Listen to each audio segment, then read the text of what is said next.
दौरे दौरान भाई परमजीत सिंह मंड ने वुडस्टॉक गुरुद्वारा साहिब विखे संगतां नाल कीती मुलाकात। महाराजा रणजीत सिंह जी की बरसी ते श्रोमणी अकाली दल वारिस पंजाब वालों श्रद्धांजलि समागम। चोणां तो पहला पंजाब कांग्रेस विच अंदरूनी खिच्चोतान, चन्नी ने दिखाया शक्ति प्रदर्शन। भी ਅਸੀਂ ਸਾਰਾ ਕੁਝ ਝੱਲ ਲਿਆ, ਸ਼ਹਾਦਤਾਂ ਵੀ ਦੇ ਲਈਆਂ, ਅਕਾਲ ਤਖਤ ਸਾਹਿਬ ਦੇ ਉੱਤੇ ਹਮਲਾ ਵੀ ਝੱਲ ਲਿਆ, ਗੁਰੂ ਗ੍ਰੰਥ ਸਾਹਿਬ ਦੇ ਉੱਤੇ ਹਮਲੇ ਨਿੱਤ ਜਾਰੀ ਨੇ, ਗੁਰੂ ਗ੍ਰੰਥ ਸਾਹਿਬ ਦੀ ਗੁਰਿਆਈ ਨੂੰ ਚੈਲੰਜ ਨਿੱਤ ਜਾਰੀ ਆ, ਸਾਰਾ ਕੁਝ ਹੋ ਰਿਹਾ। ਜੈਨੋਸਾਈਡ ਵੀ ਚੱਲ ਰਹੇ ਆ, ਘਰੋਂ ਬੇਘਰ ਵੀ ਹੋਏ ਫਿਰਦੇ ਆ। ਫਿਰ ਮਨਾਂ 'ਚ ਸਵਾਲ ਇਹ ਵੀ ਖਾਲਿਸਤਾਨ ਚਾਹੀਦਾ ਕਿ ਨਹੀਂ ਚਾਹੀਦਾ। ਤੇ ਜੇ ਇੰਨਾ ਕੁਝ ਹੋਣ ਦੇ ਬਾਵਜੂਦ ਵੀ ਸਾਨੂੰ ਗੁਲਾਮੀ ਦਾ ਅਹਿਸਾਸ ਨਹੀਂ ਨਾ ਆਇਆ, ਤੇ ਭਾਵੇਂ ਕੋਈ ਸਾਨੂੰ ਸ਼ਰਅ ਵਿਆਰ ਨੰਗੇ ਕਰਕੇ ਡਾਂਗ ਫੇਰ ਲੈ, ਸਾਰੇ ਬਾਜ਼ਾਰ ਜਲੀਲ ਕਰ ਲੈ, ਅਹਿਸਾਸ ਸਾਨੂੰ ਫਿਰ ਵੀ ਨਹੀਂ ਹੋਣਾ। ਕੈਨੇਡਾ ਦੇ ਦੌਰੇ ਤੇ ਗਏ ਦਲ ਖਾਲਸਾ ਦੇ ਕਾਰਜਕਾਰੀ ਪ੍ਰਧਾਨ ਭਾਈ ਪਰਮਜੀਤ ਸਿੰਘ ਮੰਡ ਵੱਲੋਂ ਸੰਗਤਾਂ ਨਾਲ ਮੁਲਾਕਾਤਾਂ ਦਾ ਸਿਲਸਿਲਾ ਲਗਾਤਾਰ ਜਾਰੀ ਹੈ। ਇਸੇ ਤਹਿਤ ਕੈਨੇਡਾ ਦੇ ਵੁਡਸਟੌਕ ਸਥਿਤ ਗੁਰਦੁਆਰਾ ਸਾਹਿਬ ਵਿਖੇ ਇੱਕ ਵਿਸ਼ੇਸ਼ ਸਮਾਗਮ ਕਰਵਾਇਆ ਗਿਆ, ਜਿਸ ਵਿੱਚ ਭਾਈ ਪਰਮਜੀਤ ਸਿੰਘ ਮੰਡ ਨੇ ਹਾਜ਼ਰ ਸੰਗਤਾਂ ਨੂੰ ਸੰਬੋਧਨ ਕੀਤਾ। ਸਮਾਗਮ ਦੌਰਾਨ ਉਹਨਾਂ ਨੇ ਖਾਲਿਸਤਾਨ ਨਾਲ ਸੰਬੰਧਿਤ ਆਪਣੇ ਵਿਚਾਰ ਸਾਂਝੇ ਕੀਤੇ ਅਤੇ ਇਸ ਵਿਸ਼ੇ ਨਾਲ ਜੁੜੇ ਵੱਖ-ਵੱਖ ਪੱਖਾਂ ਬਾਰੇ ਆਪਣਾ ਮਤ ਪ੍ਰਗਟਾਇਆ। ਇਸ ਮੌਕੇ ਵੱਡੀ ਗਿਣਤੀ ਵਿੱਚ ਸੰਗਤਾਂ ਹਾਜ਼ਰ ਰਹੀਆਂ ਅਤੇ ਸਮਾਗਮ ਵਿੱਚ ਸ਼ਮੂਲੀਅਤ ਕੀਤੀ। ਆਪਣਾ ਰੋਲ ਹੈ 84 ਦੇ ਵਿੱਚ, ਤੇ ਜਿਹੜੇ ਸਾਡੇ ਸਿੱਖ ਕਹਿੰਦੇ ਨਹੀਂ ਜੀ ਬਾਹਰ ਆ ਕੇ ਲੜਦੇ, ਬਾਹਰ ਆ ਕੇ ਕਰਦੇ, ਇਹ ਸਾਡੇ ਵਰਗਿਆਂ ਦੇ ਸਵਾਲ ਨੇ। ਇਹ ਸਾਡੀ ਸਮਝ ਆ। ਜਿਹੜਾ ਕੌਮ ਦਾ ਜਰਨੈਲ ਹੈ, ਜਿਹੜਾ ਆਗੂ, ਉਹਨੂੰ ਪਤਾ ਸੀ ਵੀ ਸਮਾਂ ਸਥਾਨ ਬਹੁਤ ਜ਼ਰੂਰੀ ਹੈ, ਤੇ ਸਥਾਨ ਇਸੇ ਕਰਕੇ ਅਕਾਲ ਤਖਤ ਸਾਹਿਬ ਆਇਆ। ਔਰ ਸਿੱਖ ਉਸ ਅਕਾਲ ਤਖਤ ਸਾਹਿਬ ਦੀ ਬਿਲਡਿੰਗ ਨੂੰ, ਢੱਠੀ ਹੋਈ ਨੂੰ ਵੇਖ ਕੇ ਖਾਲਿਸਤਾਨੀ ਹੋ ਨਿਬੜੇ ਅਗਲੇ ਸਾਰੇ। ਸੋ ਉਹਨਾਂ ਪਰਸਨੈਲਿਟੀਆਂ ਨੂੰ ਇੰਝ ਨਾ ਵੇਖਿਆ ਕਰੀਏ ਵੀ ਇਹਨਾਂ ਨੂੰ ਕੋਈ ਸਮਝ ਨਹੀਂ ਸਮਾਜ ਦੀ, ਦੁਨੀਆ ਦੀ। ਪਰ ਹਾਂ, ਉਹਨਾਂ ਨੇ ਉਹਨਾਂ ਸਮਿਆਂ ਦੇ ਵਿੱਚ ਸਿੱਧੀਆਂ ਗੱਲਾਂ ਨਹੀਂ ਕੀਤੀਆਂ, ਪਰ ਕੌਮ ਨੂੰ ਉੱਥੇ ਲੈ ਕੇ ਗਏ ਨੇ। ਪਰ ਕੌਮ ਦੀ ਸਿਆਣਪ ਹੁਣ ਕੀ ਆ ਵੀ ਸਾਡੇ ਉਹਨਾਂ ਸਿੰਘਾਂ ਨੇ, ਉਹਨਾਂ ਸਿੰਘਣੀਆਂ ਨੇ ਸ਼ਹਾਦਤਾਂ ਦੇਤੀਆਂ, ਅਕਾਲ ਤਖਤ ਸਾਹਿਬ ਨੇ ਆਪਣੇ ਤੇ ਹਮਲਾ ਕਰਵਾ ਲਿਆ, ਸਾਰਾ ਕੁਝ ਹੋ ਗਿਆ, ਝੱਲ ਲਿਆ ਅਸੀਂ ਕੌਮੀ ਰੂਪ ਦੇ ਵਿੱਚ। ਤੇ ਅੱਗੇ ਕੌਮ ਕੀ ਕਰਦੀ? ਜੇ ਕੌਮ ਦੇ ਅੱਗੇ ਵੀ ਮਨਾਂ 'ਚ ਸਵਾਲ ਹੀ ਫੇਟੇ ਆ ਜੇ ਵੀ, ਤੇ ਫਿਰ ਸਾਡਾ ਕੀ ਬਣੂਗਾ ਭਈ? ਅੱਗੇ ਜਾ ਕੇ ਸਾਨੂੰ ਅਜੇ ਤੱਕ ਨਹੀਂ ਸਮਝ ਆਈ। ਅਸੀਂ ਕੀ ਵੇਖਣਾ ਰਹਿ ਗਿਆ ਸਾਡਾ? ਹੋਰ ਅਜੇ ਵੀ ਸਾਡੇ ਨਾਲ ਕੋਈ ਧੱਕਾ ਹੋ ਜਾਏ ਨਾ ਮਾੜਾ ਮੋਟਾ, ਤੇ ਉਹ ਪੱਕੇ ਸਾਡੇ ਉਹ ਦਿਮਾਗਾਂ 'ਚ ਪ੍ਰਿੰਟ ਹੋਏ ਬਿਆਨ ਨੇ। ਗੁਲਾਮੀ ਦਾ ਅਹਿਸਾਸ ਕਰਾਇਆ ਜਾ ਰਿਹਾ। 40-45 ਸਾਲ ਹੋ ਗਏ, ਅਹਿਸਾਸ ਹੋਇਆ ਹੀ ਨਹੀਂ ਅਜੇ ਤੱਕ ਕੌਮ ਨੂੰ। ਅਗਲੇ ਕੀ ਕਰਨ ਜਿਹੜਾ ਸਾਡੀ ਕੌਮ ਨੂੰ ਅਹਿਸਾਸ ਹੋ ਜੇ? ਬੰਦਿਆਂ ਦੇ ਮਨਾਂ 'ਚ ਜੇ ਸਵਾਲ ਇੱਦਾਂ ਦੇ ਨੇ, ਖਾਲਿਸਤਾਨ ਚਾਹੀਦਾ ਕਿ ਨਹੀਂ ਚਾਹੀਦਾ, ਅਜੇ ਵੀ ਘੱਟੋ ਘੱਟ ਸਿੱਖਾਂ ਦੇ ਦਿਮਾਗ 'ਚ ਦੇ ਸਵਾਲ ਨਹੀਂ ਨਾ ਚਾਹੀਦਾ। ਕੋਈ ਦੁਨੀਆ ਦੇ ਵਿੱਚ ਤੁਹਾਨੂੰ ਆ ਕੇ ਕਵੇ ਕਿ ਮੈਂ ਤੈਨੂੰ ਘਰ ਲੈ ਕੇ ਦੇ ਦੇਣਾ, ਜਾਂ ਉਹ ਕਵੇ ਕਿ ਘਰ ਬਣਾਉਣਾ ਚਾਹੀਦਾ। ਕਦੇ ਬੰਦੇ ਨੇ ਸਵਾਲ ਕੀਤਾ ਖੁਦ ਤੇ ਵੀ ਮੈਨੂੰ ਘਰ ਕਿਉਂ ਚਾਹੀਦਾ, ਕਿੰਨਾ ਕੁ ਚਾਹੀਦਾ, ਕਿੱਦਾਂ ਦਾ ਚਾਹੀਦਾ? ਬੰਦਾ ਕਹਿੰਦਾ ਘਰ ਚਾਹੀਦਾ ਸਭ ਤੋਂ ਪਹਿਲਾਂ। ਉਹ ਬੈਕ ਆਫ ਦੀ ਮਾਈਂਡ ਹੁੰਦਾ ਆ ਵੀ ਮੈਂ ਉਹਨੂੰ ਕਿੱਦਾਂ ਚਲਾਉਣਾ, ਕਿੱਦਾਂ ਦਾ ਚਾਹੀਦਾ, ਕਿੱਥੇ ਚਾਹੀਦਾ। ਪਰ ਜਦੋਂ ਉਹਨੂੰ ਘਰ ਮਿਲਦਾ ਹੋਵੇ ਤਾਂ ਕੋਈ ਦੁਨੀਆ ਦਾ ਮਾਈ ਦਾ ਲਾਲ ਹੈਗਾ ਇਹੋ ਜਿਹਾ ਜਿਹੜਾ ਕਹਿੰਦਾ ਮੈਨੂੰ ਘਰ ਨਹੀਂ ਚਾਹੀਦਾ। ਉਹ ਬਾਅਦ 'ਚ ਸੋਚਦਾ ਆ ਵੀ ਮੈਨੂੰ ਕਿੱਥੇ ਚਾਹੀਦਾ ਆ। ਵੱਡਾ ਬਣਾਉਣਾ, ਮੈਂ ਸਮਰੱਥਾ ਦੇ ਮੁਤਾਬਕ ਨਿੱਕਾ ਬਣਾਉਣਾ, ਘਰ 2 ਮੰਜ਼ਿਲ ਬਣਾਉਣਾ, 4 ਮੰਜ਼ਿਲ ਬਣਾਉਣਾ, 1 ਮੰਜ਼ਿਲ ਬਣਾਉਣਾ, ਉਹ ਬਾਅਦ 'ਚ ਸੋਚਦਾ। ਸਭ ਤੋਂ ਪਹਿਲੀ ਗੱਲ ਤਾਂ ਦਿਮਾਗ 'ਚ ਇਹੋ ਕਲੀਅਰ ਹੁੰਦੀਆਂ ਨੇ ਵੀ ਘਰ ਚਾਹੀਦਾ ਮੈਨੂੰ। ਤੇ ਸਾਡੇ ਸਿੱਖਾਂ ਦੇ ਤਾਂ ਅਜੇ ਤੱਕ ਦਿਮਾਗ 'ਚ ਇਹ ਹੈ ਵੀ ਖਾਲਿਸਤਾਨ ਚਾਹੀਦਾ ਕਿ ਨਹੀਂ ਚਾਹੀਦਾ। ਇਹ ਘੱਟੋ ਘੱਟ ਇਹ ਸਵਾਲ ਤੇ ਦੂਰ ਹੋ ਜਾਣਾ ਚਾਹੀਦਾ ਸਾਡੇ ਸਮਾਜ ਦਾ, ਸਾਡੇ ਬੱਚਿਆਂ ਦਾ, ਸਾਡੇ ਬਜ਼ੁਰਗਾਂ ਦਾ, ਸਾਡੀਆਂ ਬੀਬੀਆਂ ਭੈਣਾਂ ਦਾ, ਸਾਰਿਆਂ ਦੇ ਦਿਮਾਗ 'ਚ ਘੱਟੋ ਘੱਟ ਇਹ ਗੱਲ ਤੇ ਦੂਰ ਹੋ ਜਾਏ ਵੀ ਚਾਹੀਦਾ ਕਿ ਨਹੀਂ ਚਾਹੀਦਾ। ਸਵਾਲ ਇਹ ਹੋਣੇ ਚਾਹੀਦੇ ਗਾਂ ਅੱਗੇ ਵੀ ਫਿਰ ਕਿਵੇਂ ਚਾਹੀਦਾ, ਕੀ ਰੋਲ ਅਦਾ ਕਰਨਾ, ਕਿੱਦਾਂ ਦਾ ਰੋਲ ਅਦਾ ਕਰਨਾ, ਕੀ ਚਾਹੀਦਾ, ਵਾਲਾ ਤਾਂ ਸਵਾਲ ਨਿਬੇੜ ਦੇਣਾ ਚਾਹੀਦਾ ਪੰਥ ਨੂੰ।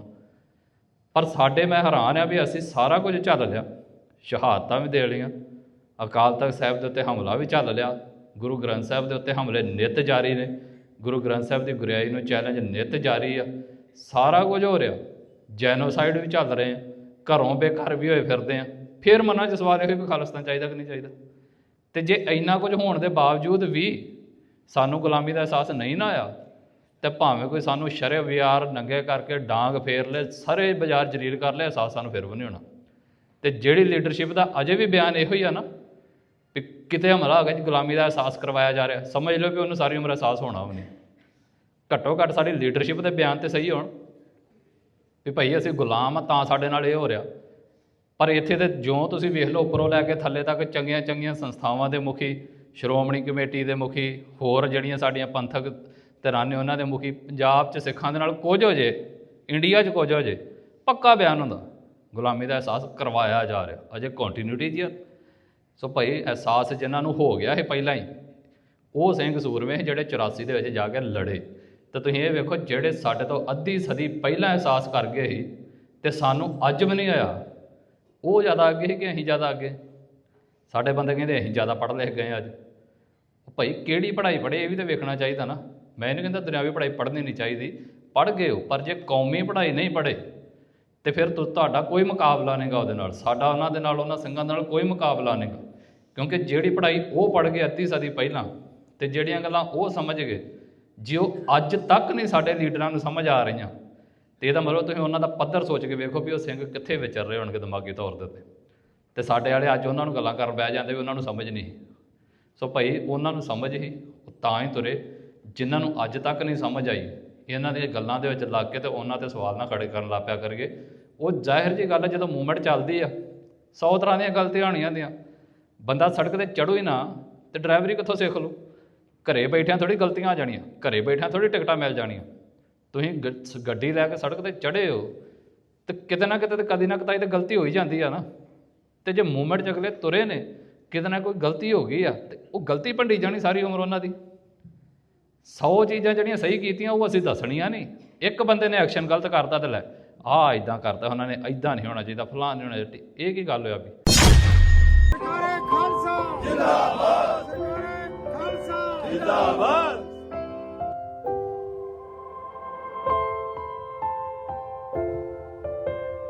ਸ਼ੇਰੇ ਪੰਜਾਬ ਮਹਾਰਾਜਾ ਰਣਜੀਤ ਸਿੰਘ ਜੀ ਦੀ ਬਰਸੀ ਮੌਕੇ ਸ਼੍ਰੋਮਣੀ ਅਕਾਲੀ ਦਲ ਵਾਰਿਸ ਪੰਜਾਬ ਦੇ ਵੱਲੋਂ ਸ਼ਰਧਾ ਅਤੇ ਸਤਿਕਾਰ ਨਾਲ ਬਰਸੀ ਸਮਾਗਮ ਮਨਾਇਆ ਗਿਆ। ਇਸ ਮੌਕੇ ਮਹਾਰਾਜਾ ਰਣਜੀਤ ਸਿੰਘ ਜੀ ਦੇ ਮਹਾਨ ਯੋਗਦਾਨ ਨੂੰ ਯਾਦ ਕਰਦਿਆਂ ਉਹਨਾਂ ਦੇ ਨਿਆਂਪੂਰਨ ਧਾਰਮਿਕ ਸਹਿਣਸ਼ੀਲਤਾ ਅਤੇ ਲੋਕ ਭਲਾਈ ਵਾਲੇ ਰਾਜ ਨੂੰ ਨਮਨ ਕੀਤਾ ਗਿਆ। ਵੱਖ-ਵੱਖ ਮਿਸਲਾਂ ਨੂੰ ਇਕਜੁੱਟ ਕਰਕੇ ਮਜ਼ਬੂਤ ਖਾਲਸਾ ਰਾਜ ਦੀ ਸਥਾਪਨਾ ਕਰਨ ਵਾਲੇ ਸ਼ੇਰੇ ਪੰਜਾਬ ਨੇ ਪੰਜਾਬ ਨੂੰ ਤਾਕਤ, ਏਕਤਾ ਅਤੇ ਸੁਚੱਜੇ ਪ੍ਰਸ਼ਾਸਨ ਦੀ ਮਿਸਾਲ ਬਣਾਇਆ। ਰਾਜ ਕਰੇਗਾ ਖਾਲਸਾ ਦੇ ਆਦਰਸ਼ ਨੂੰ ਅਮਲੀ ਰੂਪ ਦੇਣ ਵਾਲੇ ਮਹਾਨ ਸ਼ਾਸਕ ਸ਼ੇਰੇ ਪੰਜਾਬ ਮਹਾਰਾਜਾ ਰਣਜੀਤ ਸਿੰਘ ਜੀ ਨੂੰ ਸ਼ਰਧਾ ਦੇ ਫੁੱਲ ਭੇਟ ਕੀਤੇ ਗਏ। ਜੇ ਆਪਾਂ ਚਾਹੁੰਦੇ ਆ ਕਿ ਉਹ ਜੋ ਫਿਰ ਉਹ ਜਿਹਾ ਰਾਜ ਭਾਗ ਉਹ ਸਾਡੀ ਕੌਮ ਅਣਖ ਗੈਰਤ ਨਾਲ ਸਾਰੇ ਪੰਜਾਬ ਦੇ ਵਾਸੀ ਉੱਤੇ ਮਾਣ ਕਰ ਸਕਣ, ਤੇ ਫਿਰ ਸਾਨੂੰ ਸਾਰਿਆਂ ਨੂੰ ਆਪੋ ਆਪਣਾ ਕਿਰਦਾਰ ਵੀ ਉੱਚਾ ਕਰਨਾ ਪੈਣਾ, ਘੜਨਾ ਪੈਣਾ ਵਾ, ਲੋਭ ਲਾਲਚ ਤੋਂ ਉੱਪਰ ਉੱਠਣਾ ਪੈਣਾ। ਅੱਜ ਆਪਾਂ ਕਹਿੰਦੇ ਆ ਕਿ ਉਹ ਰਾਜ ਭਾਗ ਇਸ ਕਰਕੇ ਗਿਆ ਕਿ ਉਹਦੇ 'ਚ ਗਦਾਰੀਆਂ ਹੋਈਆਂ। ਤੇ ਮੈਂ ਸੋਚਦਾ ਕਿ ਜੇ ਅਸੀਂ ਆਪੋ ਆਪਣੇ ਅੰਦਰ ਝਾਤੀਆਂ ਮਾਰੀਏ ਤੇ ਅਸੀਂ ਜਿਸੇ ਵੀ ਕੌਮ ਨਾਲ, ਪਾਰਟੀ ਨਾਲ, ਕਿਸੇ ਧੜੇ ਨਾਲ ਜੁੜੇ ਆ ਤੇ ਅਸੀਂ ਉਹਦੇ ਪ੍ਰਤੀ ਕਿੱਦਾਂ ਦੇ ਆਪਣੇ ਭਾਵਨਾ ਵਾ। ਇਸ ਕਰਕੇ ਆਪਾਂ ਨੂੰ ਸਾਰਿਆਂ ਨੂੰ ਉਹ ਜਿਹੜਾ ਸੁਪਨਾ, ਉਹ ਜਿਹੜਾ ਸੰਕਲਪ ਤਾਂ ਹੀ ਪੂਰਾ ਹੋ ਸਕਦਾ ਹੈ ਕਿ ਜੇ ਰਾਜ ਕਰੇਗਾ ਖਾਲਸਾ ਨਾ ਸਰਕਾਰੇ ਖਾਲਸਾ, ਤੇ ਸਾਨੂੰ ਵੀ ਖਾਲਸੇ ਬਣਨਾ ਪੈਣਾ।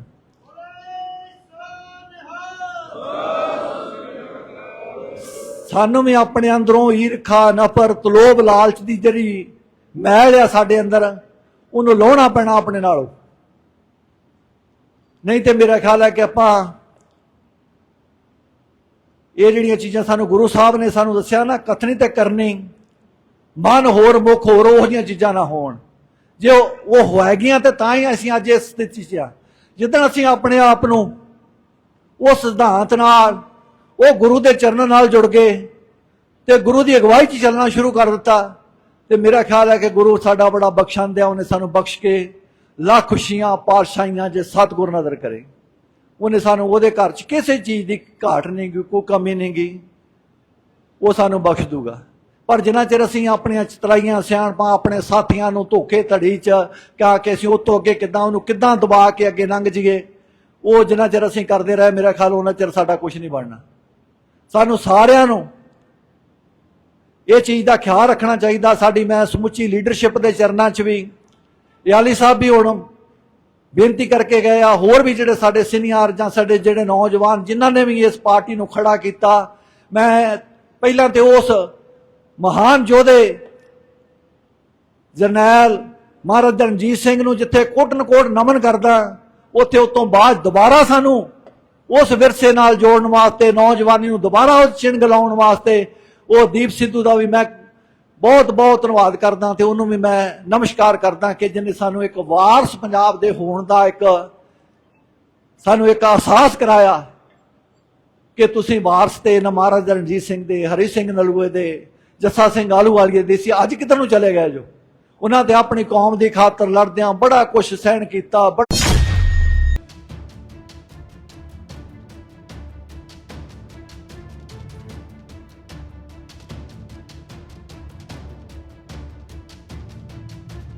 ਪੰਜਾਬ ਵਿਧਾਨ ਸਭਾ ਚੋਣਾਂ ਤੋਂ ਕੁਝ ਮਹੀਨੇ ਪਹਿਲਾਂ ਕਾਂਗਰਸ ਆਪਣੀ ਰਾਜਨੀਤਿਕ ਵਿਰੋਧੀਆਂ ਨਾਲ ਮੁਕਾਬਲਾ ਕਰਨ ਦੀ ਤਿਆਰੀ ਕਰਨ ਦੀ ਬਜਾਏ ਅੰਦਰੂਨੀ ਲੜਾਈ ਲੜਦੀ ਜਾਪਦੀ ਹੈ। ਅਮਰਿੰਦਰ ਸਿੰਘ ਰਾਜਾ ਵੜਿੰਗ ਨੂੰ ਪੰਜਾਬ ਕਾਂਗਰਸ ਪ੍ਰਧਾਨ ਵਜੋਂ ਜਾਰੀ ਰੱਖਣ ਦੇ ਪਾਰਟੀ ਦੇ ਫੈਸਲੇ ਨੇ ਸੂਬਾ ਇਕਾਈ ਵਿੱਚ ਫੁੱਟ ਨੂੰ ਉਜਾਗਰ ਕਰ ਦਿੱਤਾ ਹੈ। ਸੀਨੀਅਰ ਆਗੂ ਹੁਣ ਆਪਣੀ ਅਸੰਤੁਸ਼ਟੀ ਨੂੰ ਨਹੀਂ ਲੁਕਾ ਰਹੇ ਹਨ। ਪੰਜਾਬ ਇਕਾਈ ਵਿੱਚ ਜਿੱਥੇ ਆਮ ਸੰਗਠਨਾਤਮਕ ਫੇਰਬਦਲ ਹੋਣ ਦੀ ਉਮੀਦ ਸੀ, ਉਹ ਕਾਂਗਰਸ ਹਾਈ ਕਮਾਂਡ ਦੇ ਅਧਿਕਾਰ ਦੀ ਪ੍ਰੀਖਿਆ ਵਿੱਚ ਬਦਲ ਗਈ ਹੈ। ਸਭ ਤੋਂ ਤਿੱਖੇ ਬਗਾਵਤੀ ਤੇਵਰ ਪੰਜਾਬ ਦੇ ਸਾਬਕਾ ਮੁੱਖ ਮੰਤਰੀ ਚਰਨਜੀਤ ਸਿੰਘ ਚੰਨੀ ਦੇ ਦਿਖਾਈ ਦਿੱਤੇ ਹਨ। ਪਾਰਟੀ ਦੀ ਪ੍ਰਚਾਰ ਕਮੇਟੀ ਦੇ ਚੇਅਰਮੈਨ ਵਜੋਂ ਆਪਣੀ ਨਿਯੁਕਤੀ ਨੂੰ ਚੁੱਪਚਾਪ ਸਵੀਕਾਰ ਕਰਨ ਦੀ ਬਜਾਏ ਚੰਨੀ ਨੇ ਮੋਰਿੰਡਾ ਵਿਖੇ ਆਪਣੇ ਨਿਵਾਸ ਸਥਾਨ ਤੇ ਆਪਣੇ ਸਮਰਥਕ ਆਗੂਆਂ ਦੀ ਇੱਕ ਐਮਰਜੈਂਸੀ ਮੀਟਿੰਗ ਬੁਲਾ ਕੇ ਆਪਣੀ ਰਾਜਨੀਤਿਕ ਤਾਕਤ ਦਾ ਪ੍ਰਦਰਸ਼ਨ ਕਰਕੇ ਵਿਖਾਇਆ ਹੈ। ਸਿਆਸੀ ਮਾਹਰਾਂ ਦਾ ਮੰਨਣਾ ਹੈ ਕਿ ਇਹ ਇਕੱਠ ਸਿਰਫ ਇੱਕ ਮੀਟਿੰਗ ਨਹੀਂ ਹੈ, ਮੌਜੂਦਾ ਸੰਸਦ ਮੈਂਬਰਾਂ, ਵਿਧਾਇਕਾਂ, ਸਾਬਕਾ ਵਿਧਾਇਕਾਂ ਅਤੇ ਪ੍ਰਭਾਵਸ਼ਾਲੀ ਪਾਰਟੀ ਨੇਤਾਵਾਂ ਦੀ ਹਾਜ਼ਰੀ ਦੇ ਨਾਲ ਇਹ ਸਪਸ਼ਟ ਸੰਦੇਸ਼ ਦਿੰਦਾ ਹੈ ਕਿ ਚੰਨੀ ਦਾ ਮੰਨਣਾ ਹੈ ਕਿ ਉਹਨਾਂ ਕੋਲ ਪਾਰਟੀ ਦੇ ਲੀਡਰਸ਼ਿਪ ਫੈਸਲਿਆਂ ਨੂੰ ਚੁਣੌਤੀ ਦੇਣ ਲਈ ਕਾਫੀ ਸਮਰਥਨ ਆਧਾਰ ਹੈ। ਚੰਨੀ ਦੇ ਨਜ਼ਦੀਕੀ ਆਗੂਆਂ ਨੇ ਖੁੱਲ੍ਹ ਕੇ ਦਲੀਲ ਦਿੱਤੀ ਹੈ ਕਿ ਉਹਨਾਂ ਨੂੰ ਸੂਬਾਈ ਪ੍ਰਧਾਨਗੀ ਤੋਂ ਪਾਸੇ ਕਰਨ ਨਾਲ ਕਾਂਗਰਸ ਦੀਆਂ ਚੋਣਾਂ ਸੰਭਾਵਨਾਵਾਂ ਨੂੰ ਨੁਕਸਾਨ ਪਹੁੰਚ ਸਕਦਾ ਹੈ। ਇਹ ਸੁਝਾਅ ਦਿੰਦੇ ਹੋਏ ਕਿ ਜੇਕਰ ਪਾਰਟੀ ਸੱਤਾ ਵਿੱਚ ਵਾਪਸ ਆਉਣ ਦੀ ਉਮੀਦ ਰੱਖਦੀ ਹੈ ਤਾਂ ਉਹਨਾਂ ਦੀ ਲੀਡਰਸ਼ਿਪ ਜ਼ਰੂਰੀ ਹੈ। ਇਹ ਕਾਂਗਰਸ ਪਾਰਟੀ ਸਰਦਾਰ ਚਰਨਜੀਤ ਸਿੰਘ ਚੰਨੀ ਸਾਬਕਾ ਮੁੱਖ ਮੰਤਰੀ ਨੇ ਕਾਂਗਰਸ ਦੇ ਬਹੁਤ ਹਰਮਨ ਪਿਆਰੇ ਲੋਕਾਂ ਦੇ ਲੀਡਰ ਨੇ। ਅਸੀਂ ਚਰਨਜੀਤ ਚੰਨੀ ਨੂੰ ਮਿਲਣਾ ਆ। ਪਾਰਟੀ ਦੀ ਜਿਊਰੀਡਿਕਸ਼ਨ ਅੰਦਰ ਰਹਿ ਕੇ ਪਾਰਟੀ ਦੀ ਹੱਕ ਲਈ ਲੋਕਾਂ ਦੀ ਆਵਾਜ਼, ਹਰ ਵਰਕਰ ਦੀ, ਪਿੰਡ ਦੀ, ਸ਼ਹਿਰ ਦੀ, ਹਰ ਵਰਗ ਦੀ, ਕਿਸੇ ਵਰਗ ਦਾ ਲੋਕ ਆ, ਉਹਦੀ ਜਿਹੜੀ ਆਵਾਜ਼ ਆ ਉਹ ਚੰਨੀ ਸਾਹਿਬ ਨੂੰ ਉੱਪਰ ਦੇਖਣਾ ਚਾਹੁੰਦੀ ਆ। ਲੱਖਾ ਜੀ, ਉਮੀਦ ਕੀ ਸੀ ਤੁਹਾਨੂੰ? ਕੀ ਲੱਗਦਾ ਸੀ ਚੰਨੀ ਨੂੰ ਪ੍ਰਧਾਨ ਲਾਇਆ ਜਾਊਗਾ ਜਾਂ ਕੀ ਲੱਗਦਾ ਸੀ ਵੱਡੀ ਜ਼ਿੰਮੇਵਾਰੀ ਦਿੱਤੀ ਜਾਊਗੀ ਚੰਨੀ ਉਹਨਾਂ ਨੂੰ? ਦੇਖੋ, ਕਾਂਗਰਸ ਪਾਰਟੀ ਨੇ ਜੋ ਦਿੱਤਾ ਵਾ ਉਹ ਪਾਰਟੀ ਨੇ ਹੀ ਚੰਨੀ ਸਾਹਿਬ ਨੂੰ ਸਭ ਤੋਂ ਵੱਧ ਦਿੱਤਾ। ਚਾਹੇ ਮੁੱਖ ਮੰਤਰੀ ਬਣਾਇਆ ਸੀ, ਚਾਹੇ ਅੱਜ ਕੰਪੇਨ ਕਮੇਟੀ ਦੇ ਚੇਅਰਮੈਨ ਬਣਾਇਆ, ਹਿਮਾਚਲ 'ਚ ਕੰਪੇਨ ਕਮੇਟੀ ਦੇ ਚੇਅਰਮੈਨ ਨੂੰ ਮੁੱਖ ਮੰਤਰੀ ਬਣਾਇਆ ਸੀ, ਡੀਕੇ ਸ਼ਿਵ ਕੁਮਾਰ ਉਹਨਾਂ ਨੂੰ ਬਣਾਇਆ। ਸੋ ਬਹੁਤ ਸਾਰੇ ਪਾਰਟੀ ਦੇ ਹੁੰਦੀਆਂ ਨੇ ਗੱਲਾਂ, ਪਾਰਟੀ ਦੇ ਹਿੱਤ ਲਈ, ਪਾਰਟੀ ਦੇ ਆਉਣ ਵਾਲੇ ਸਮੇਂ ਨੂੰ ਦੇਖ ਕੇ ਰਣਨੀਤੀ, ਕੰਪੇਨ ਕਿਵੇਂ ਚਲਾਉਣੀ ਆ, ਕਿੱਥੇ ਕਿੱਥੇ ਚੰਨੀ ਸਾਹਿਬ ਦੀ ਡਿਮਾਂਡ ਆ, ਕਿੱਥੇ ਕਿਵੇਂ ਲੈ ਕੇ ਜਾਣਾ, ਉਹ ਵਿਚਾਰ ਚਰਚਾ ਦੀ ਸਾਰੇ ਇਹ ਦੱਸੋ ਕਿ ਨਾਰਾਜ਼ਗੀ ਕਿਸ ਗੱਲ ਦੀ ਹੈਗੀ ਹੈ? ਯਾਰ ਇੱਕ ਬੰਦੇ ਨੂੰ ਪੁੱਛ ਲੈਣ ਦਿਓ ਯਾਰ।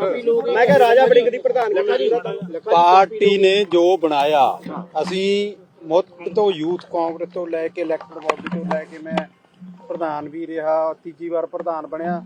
ਪਾਰਟੀ ਸਾਡੀ ਸਰਵਉੱਚ ਆ। ਸ਼੍ਰੀ ਰਾਹੁਲ ਗਾਂਧੀ ਜੀ ਦੇ ਅਸੀਂ ਪ੍ਰੋਡਕਟ ਆ।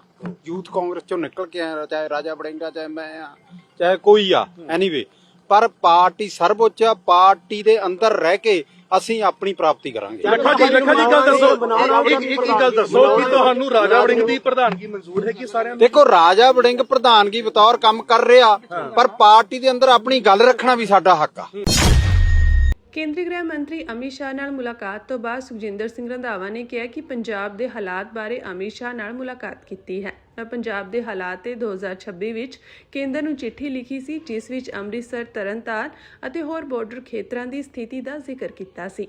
ਪਹਿਲਾਂ ਲਿਖੀ ਚਿੱਠੀ ਅਤੇ ਹੁਣ ਦੀ ਚਿੱਠੀ ਬਾਰੇ ਹੀ ਮੈਨੂੰ ਬੁਲਾਇਆ ਗਿਆ। ਮੀਟਿੰਗ ਵਿੱਚ ਇਸ ਚਿੱਠੀ ਬਾਰੇ ਹੀ ਚਰਚਾ ਕੀਤੀ ਗਈ ਹੈ।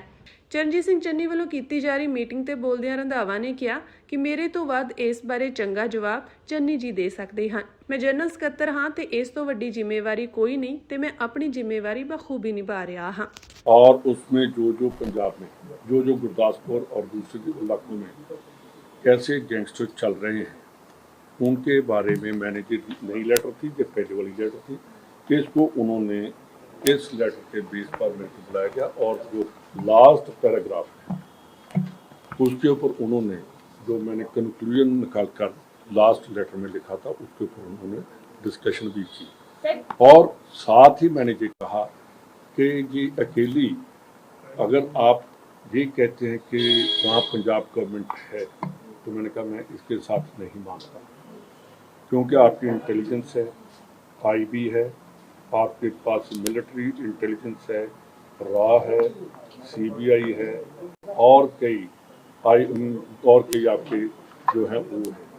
तो इन बातों के ऊपर मैंने कहा कि आज पंजाब पूरा एक्सटॉर्शन, और उन्होंने एग्री भी किया कि एक्सटॉर्शन है, धमकी है, जेल में से 24/7 मोबाइल चल रहे हैं, उनको नंबर दे दिए गए कि इन नंबर के ऊपर किसी टाइम भी रात सुबह 5 बजे से लेकर रात 4 बजे तक ये मोबाइल चलते हैं।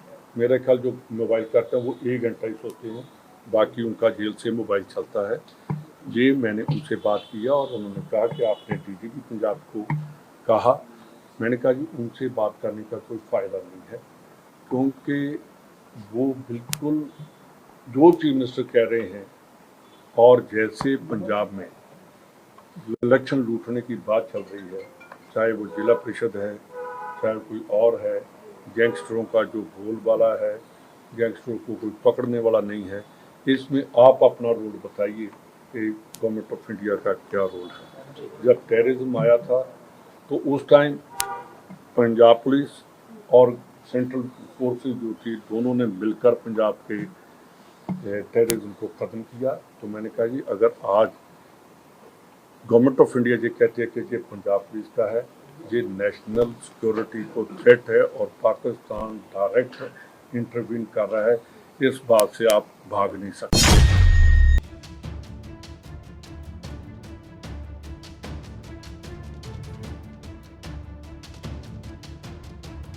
ਰੂਸ ਨੇ ਤੜਕੇ ਯੂਕਰੇਨ ਦੀ ਰਾਜਧਾਨੀ ਕੀਵ ਤੇ ਸੈਂਕੜੇ ਡਰੋਨਾਂ ਅਤੇ ਦਰਜਨਾਂ ਮਿਜ਼ਾਈਲਾਂ ਨਾਲ ਹਮਲਾ ਕੀਤਾ, ਜਿਸ ਵਿੱਚ ਘੱਟੋ-ਘੱਟ 27 ਲੋਕਾਂ ਦੀ ਮੌਤ ਹੋ ਗਈ ਅਤੇ 91 ਹੋਰ ਜ਼ਖਮੀ ਹੋ ਗਏ। ਇਹ ਇਸ ਸਾਲ ਰਾਜਧਾਨੀ ਤੇ ਹੋਇਆ ਸਭ ਤੋਂ ਘਾਤਕ ਹਮਲਾ ਹੈ। ਰਾਤ ਭਰ ਹੋਏ ਇਹਨਾਂ ਧਮਾਕਿਆਂ ਨੇ ਪੂਰੇ ਸ਼ਹਿਰ ਨੂੰ ਹਿਲਾ ਕੇ ਰੱਖ ਦਿੱਤਾ, ਜਿਸ ਕਾਰਨ ਲਗਭਗ 130 ਇਮਾਰਤਾਂ ਨੂੰ ਭਾਰੀ ਨੁਕਸਾਨ ਪਹੁੰਚਿਆ ਹੈ। ਕੀਵ ਦੇ ਫੌਜੀ ਪ੍ਰਸ਼ਾਸਨ ਦੇ ਮੁਖੀ ਤਿਮੂਰ ਤਚੈਂਕੋ ਨੇ ਦੱਸਿਆ ਕਿ ਰਾਹਤ ਕਾਰਜ ਲਗਾਤਾਰ ਜਾਰੀ ਹਨ ਅਤੇ ਮਲਬੇ ਹੇਠਾਂ ਹੋਰ ਲੋਕਾਂ ਦੇ ਦੱਬੇ ਹੋਣ ਦਾ ਖਦਸ਼ਾ ਹੈ, ਜਿਸ ਕਾਰਨ ਮੌਤਾਂ ਦੀ ਗਿਣਤੀ ਵੱਧ ਸਕਦੀ ਹੈ। ਰਾਸ਼ਟਰਪਤੀ ਵੋਲੋਦੀਮੀਰ ਜ਼ੈਲੈਂਸਕੀ ਜੋ ਆਪਣਾ ਆਇਰਲੈਂਡ ਦਾ ਦੌਰਾ ਅੱਧ ਵਿਚਾਲੇ ਛੱਡ ਕੇ ਵਾਪਸ ਪਰਤੇ, ਉਹਨਾਂ ਨੇ ਤਬਾਹੀ ਵਾਲੀ ਥਾਂ ਦਾ ਜਾਇਜ਼ਾ ਲਿਆ। ਉਹਨਾਂ ਨੇ ਇਸ ਵਿਆਪਕ ਤਬਾਹੀ ਲਈ ਸਹਿਯੋਗੀ ਦੇਸ਼ਾਂ ਵੱਲੋਂ ਸਮੇਂ ਸਿਰ ਹਵਾਈ ਸੁਰੱਖਿਆ ਪ੍ਰਣਾਲੀਆਂ ਪ੍ਰਦਾਨ ਕਰਨ ਵਿੱਚ ਅਸਫਲਤਾ ਨੂੰ ਜ਼ਿੰਮੇਵਾਰ ਠਹਿਰਾਇਆ। ਉਹਨਾਂ ਕਿਹਾ ਕਿ ਜੇ ਭਾਈਵਾਲਾਂ ਨੇ ਆਪਣੇ ਵਾਅਦੇ ਸਮੇਂ ਸਿਰ ਪੂਰੇ ਕੀਤੇ ਹੁੰਦੇ ਤਾਂ ਅੱਜ ਅਸੀਂ ਹੋਰ ਘਰ ਅਤੇ ਜਾਨਾਂ ਬਚਾ ਸਕਦੇ ਸੀ। ਯੂਕਰੇਨੀ ਹਵਾਈ ਫੌਜ ਨੇ ਦੱਸਿਆ ਕਿ ਰੂਸ ਨੇ ਰਾਤ ਭਰ ਵਿੱਚ 74 ਮਿਜ਼ਾਈਲਾਂ ਅਤੇ 496 ਡਰੋਨ ਦਾਗੇ, ਜਿਨ੍ਹਾਂ ਵਿੱਚ ਬੈਲਿਸਟਿਕ ਮਿਸਾਈਲਾਂ ਦੀ ਗਿਣਤੀ ਅਸਾਧਾਰਨ ਤੌਰ ਤੇ ਜ਼ਿਆਦਾ ਸੀ। ਰੂਸੀ ਰੱਖਿਆ ਮੰਤਰਾਲੇ ਨੇ ਦਾਅਵਾ ਕੀਤਾ ਕਿ ਉਹਨਾਂ ਦਾ ਵੱਡੇ ਪੱਧਰ ਦਾ ਹਮਲਾ ਫੌਜੀ ਟਿਕਾਣਿਆਂ, ਊਰਜਾ ਸਹੂਲਤਾਂ ਅਤੇ ਹਵਾਈ ਅੱਡਿਆਂ ਨੂੰ ਨਿਸ਼ਾਨਾ ਬਣਾਉਣ ਲਈ ਸੀ। ਮਾਸਕੋ ਦਾ ਕਹਿਣਾ ਹੈ ਕਿ ਇਹ ਹਮਲੇ ਰੂਸੀ ਖੇਤਰ ਵਿੱਚ ਕੀਤੇ ਗਏ ਯੂਕਰੇਨੀ ਡਰੋਨ ਹਮਲਿਆਂ ਦਾ ਬਦਲਾ ਸਨ। ਇਸ ਹਮਲੇ ਵਿੱਚ ਕੀਵ ਸਥਿਤ ਯੂਕਰੇਨੀ ਰੈੱਡ ਕਰਾਸ ਦਾ ਮਾਨਵਤਾਵਾਦੀ ਗੋਦਾਮ ਵੀ ਪੂਰੀ ਤਰ੍ਹਾਂ ਤਬਾਹ ਹੋ ਗਿਆ, ਜਿਸ ਨਾਲ ਕਰੀਬ 3,20,000 ਰਾਹਤ ਸਮੱਗਰੀਆਂ ਨਸ਼ਟ ਹੋ ਗਈਆਂ, ਜੋ ਯੂਕਰੇਨ ਭਰ ਵਿੱਚ ਸੰਕਟਕਾਲੀਨ ਸੇਵਾਵਾਂ ਲਈ ਵਰਤੀਆਂ ਜਾਣੀਆਂ ਸਨ। ਕੀਵ ਦੇ ਮੇਅਰ ਵਿਟਾਲੀ ਕਲੀਚਕੋ ਨੇ ਸ਼ਹਿਰ ਵਿੱਚ ਇੱਕ ਦਿਨ ਦੇ ਸੋਗ ਦਾ ਐਲਾਨ ਕੀਤਾ ਹੈ। ਯੂਰਪੀ ਸੰਘ ਦੀ ਵਿਦੇਸ਼ ਨੀਤੀ ਮੁਖੀ ਕਾਜਾ ਕਲਾਸ ਨੇ ਇਸ ਹਮਲੇ ਦੀ ਸਖਤ ਨਿੰਦਾ ਕਰਦਿਆਂ ਰੂਸੀ ਫੌਜੀ ਉਦਯੋਗਿਕ ਕੰਪਲੈਕਸ ਨਾਲ ਜੁੜੇ ਅਦਾਰਿਆਂ ਤੇ ਨਵੀਆਂ ਪਾਬੰਦੀਆਂ ਲਗਾਉਣ ਦੀ ਤਜਵੀਜ਼ ਰੱਖੀ ਹੈ। ਇਸੇ ਦੌਰਾਨ ਸੰਯੁਕਤ ਰਾਸ਼ਟਰ ਦੇ ਸਕੱਤਰ ਜਨਰਲ ਐਂਟੋਨੀਓ ਗੁਟੇਰੇਜ਼ ਨੇ ਇਸ ਨੂੰ ਆਬਾਦੀ ਵਾਲੇ ਇਲਾਕਿਆਂ ਤੇ ਹਮਲਿਆਂ ਦਾ ਇੱਕ ਘਾਤਕ ਪੈਟਰਨ ਕਰਾਰ ਦਿੱਤਾ ਹੈ। ਜ਼ੈਲੈਂਸਕੀ ਨੇ ਦੁਹਰਾਇਆ ਕਿ ਅਗਲੇ ਹਫ਼ਤੇ ਤੁਰਕੀ ਵਿੱਚ ਹੋਣ ਵਾਲੇ ਨਾਟੋ ਸੰਮੇਲਨ ਵਿੱਚ ਹਵਾਈ ਸੁਰੱਖਿਆ ਪ੍ਰਣਾਲੀਆਂ ਦੀ ਮਜ਼ਬੂਤੀ ਇੱਕ ਮੁੱਖ ਵਿਸ਼ਾ ਹੋਵੇਗਾ। ਉਹਨਾਂ ਕਿਹਾ ਕਿ ਯੂਰਪ ਨੂੰ ਰੂਸੀ ਖਤਰਿਆਂ ਤੋਂ ਬਚਣ ਲਈ ਆਪਣੀ ਰੱਖਿਆ ਸਮਰੱਥਾ ਨੂੰ ਮਜ਼ਬੂਤ ਕਰਨਾ ਹੋਵੇਗਾ। ਇਸ ਦੌਰਾਨ ਪੋਲੈਂਡ ਅਤੇ ਫਿਨਲੈਂਡ ਨੇ ਵੀ ਆਪਣੀ ਸੁਰੱਖਿਆ ਦੇ ਮੱਦੇਨਜ਼ਰ ਚੌਕਸੀ ਵਧਾ ਦਿੱਤੀ ਹੈ। ਯੂਐਸ ਇਮੀਗ੍ਰੇਸ਼ਨ ਅਤੇ ਕਸਟਮਜ਼ ਇਨਫੋਰਸਮੈਂਟ ਨੇ ਜੂਨ ਦੇ ਆਖਰੀ 5 ਦਿਨਾਂ ਵਿੱਚ 10,000 ਲੋਕਾਂ ਨੂੰ ਗ੍ਰਿਫਤਾਰ ਕੀਤਾ ਹੈ। ਇਹ ਰਾਸ਼ਟਰਪਤੀ ਡੋਨਾਲਡ ਟਰੰਪ ਦੇ ਸਮੂਹਿਕ ਦੇਸ਼ ਨਿਕਾਲੇ ਦੇ ਏਜੰਡੇ ਨੂੰ ਲਾਗੂ ਕਰਨ ਲਈ ਜ਼ਿੰਮੇਵਾਰ ਏਜੰਸੀ ਦੀ ਮੁਹਿੰਮ ਵਿੱਚ ਇੱਕ ਵੱਡੀ ਤੇਜ਼ੀ ਨੂੰ ਦਰਸਾਉਂਦਾ ਹੈ। ਇਸ ਮਾਮਲੇ ਤੋਂ ਜਾਣੂ ਅਧਿਕਾਰੀ ਨੇ ਇਹਨਾਂ ਅੰਕੜਿਆਂ ਤੇ ਚਰਚਾ ਕਰਨ ਲਈ ਆਪਣਾ ਨਾਮ ਗੁਪਤ ਰੱਖਣ ਦੀ ਸ਼ਰਤ ਤੇ ਗੱਲ ਕੀਤੀ। ਇਹ ਗ੍ਰਿਫਤਾਰੀਆਂ ਉਸ ਸਮੇਂ ਹੋਈਆਂ ਹਨ ਜਦੋਂ ਏਜੰਸੀ ਟਰੰਪ ਦੇ ਦੇਸ਼ ਨਿਕਾਲੇ ਦੇ ਟੀਚਿਆਂ ਨੂੰ ਪੂਰਾ ਕਰਨ ਲਈ ਵੱਡੇ ਅਮਰੀਕੀ ਸ਼ਹਿਰਾਂ ਵਿੱਚ ਹਾਈ ਪ੍ਰੋਫਾਈਲ ਗ੍ਰਿਫਤਾਰੀ ਮੁਹਿੰਮਾਂ ਤੋਂ ਵਧੇਰੇ ਵਿਵੇਕਸ਼ੀਲ ਤਰੀਕਿਆਂ ਵੱਲ ਤਬਦੀਲ ਹੋ ਗਈ ਹੈ। ਆંકੜੇ ਦਰਸਾਉਂਦੇ ਹਨ ਕਿ ਜਦੋਂ ਕਿ ਪ੍ਰਸ਼ਾਸਨ ਨੇ ਵਿਅਕਤੀਗਤ ਸ਼ਹਿਰਾਂ ਵਿੱਚ ਵੱਡੇ ਪੱਧਰ ਤੇ ਕਾਰਵਾਈਆਂ ਨੂੰ ਮੁਅੱਤਲ ਕਰ ਦਿੱਤਾ ਹੈ, ਗ੍ਰਿਫਤਾਰੀਆਂ ਜਾਰੀ ਹਨ ਅਤੇ ਵਧ ਰਹੀਆਂ ਹਨ। ਸ਼ੁੱਕਰਵਾਰ ਤੋਂ ਮੰਗਲਵਾਰ ਤੱਕ 5 ਦਿਨਾਂ ਦੀ ਔਸਤਨ ਗ੍ਰਿਫਤਾਰੀਆਂ ਪ੍ਰਤੀ ਦਿਨ ਲਗਭਗ 2,000 ਸਨ। ਇਹ ਸਪਸ਼ਟ ਨਹੀਂ ਹੈ ਕਿ ਇਹ ਗ੍ਰਿਫਤਾਰੀਆਂ ਕਿੱਥੇ ਕੀਤੀਆਂ ਗਈਆਂ ਸਨ। ਨਿਊਯਾਰਕ ਟਾਈਮਜ਼ ਨੇ ਪਹਿਲੀ ਵਾਰ ਗ੍ਰਿਫਤਾਰੀਆਂ ਵਿੱਚ ਇਸ ਵਾਧੇ ਦੀ ਰਿਪੋਰਟ ਦਿੱਤੀ। ਗ੍ਰਹਿ ਸੁਰੱਖਿਆ ਵਿਭਾਗ ਨੇ ਇੱਕ ਬਿਆਨ ਵਿੱਚ ਕਿਹਾ ਕਿ ਪਹਿਲੇ ਦਿਨ ਤੋਂ ਹੀ DHS ਕਾਨੂੰਨ ਲਾਗੂ ਕਰਨ ਵਾਲੀਆਂ ਏਜੰਸੀਆਂ ਰਾਸ਼ਟਰਪਤੀ ਟਰੰਪ ਦੇ ਅਪਰਾਧੀ ਪ੍ਰਵਾਸੀਆਂ, ਜਿਨ੍ਹਾਂ ਵਿੱਚ ਕਾਤਲ, ਬਲਾਤਕਾਰੀ, ਬੱਚਿਆਂ ਨਾਲ ਛੇੜਛਾੜ ਕਰਨ ਵਾਲੇ ਗੈਂਗ ਮੈਂਬਰ ਅਤੇ ਅੱਤਵਾਦੀ ਸ਼ਾਮਿਲ ਹਨ, ਉਹਨਾਂ ਨੂੰ ਗ੍ਰਿਫਤਾਰ ਕਰਨ ਅਤੇ ਦੇਸ਼ ਨਿਕਾਲਾ ਦੇਣ ਦੇ ਵਾਅਦੇ ਨੂੰ ਪੂਰਾ ਕਰ ਰਹੀਆਂ ਹਨ। ਵਿਭਾਗ ਨੇ ਅੱਗੇ ਕਿਹਾ ਕਿ ਸਾਡਾ ਸੁਨੇਹਾ ਸਪਸ਼ਟ ਹੈ, ਜੇਕਰ ਤੁਸੀਂ ਸਾਡੇ ਦੇਸ਼ ਵਿੱਚ ਗੈਰ ਕਾਨੂੰਨੀ ਤੌਰ ਤੇ ਦਾਖਲ ਹੁੰਦੇ ਹੋ ਤਾਂ ਅਸੀਂ ਤੁਹਾਨੂੰ ਲੱਭ ਲਵਾਂਗੇ, ਤੁਹਾਨੂੰ ਗ੍ਰਿਫਤਾਰ ਕਰਾਂਗੇ ਅਤੇ ਤੁਹਾਨੂੰ ਦੇਸ਼ ਨਿਕਾਲਾ ਦੇਵਾਂਗੇ। ਗ੍ਰਿਫਤਾਰੀਆਂ ਦੀ ਖਬਰ ਉਦੋਂ ਆਈ ਜਦੋਂ ਜੂਨ ਵਿੱਚ ICE ਨਜ਼ਰਬੰਦੀ ਕੇਂਦਰਾਂ ਵਿੱਚ ਲਿਜਾਏ ਗਏ ਲੋਕਾਂ ਦੀ ਗਿਣਤੀ ਲਗਭਗ 39,000 ਹੋ ਗਈ ਸੀ। ਫਰਵਰੀ ਤੋਂ ਇਹ ਗਿਣਤੀ ਪ੍ਰਤੀ ਮਹੀਨਾ ਲਗਭਗ 30,000 ਰਹੀ ਸੀ।